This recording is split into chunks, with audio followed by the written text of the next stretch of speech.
Pasca adanya salah satu pegawai negeri sipil eselon 3 di salah satu organisasi perangkat daerah atau OPD terkonfirmasi COVID-19, gugus tugas percepatan penanganan COVID-19 Jembrana melakukan tracing. Juru bicara GTPP COVID-19, Dr. I Gusti Agung Putu Arisanta mengatakan rapid test dan swab dilakukan terhadap keluarga dan rekan kerja satu ruangan.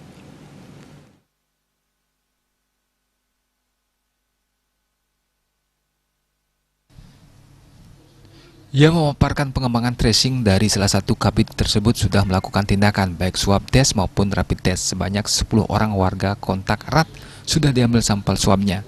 Tes swab ini diambil kepada keluarga serta rekan kerja satu ruangan. Sementara rapid test massal kepada 98 orang pegawai di lingkup satu kantor juga sudah dilakukan pada Sabtu 22 Agustus 2020. Hasilnya ada 5 orang dinyatakan reaktif.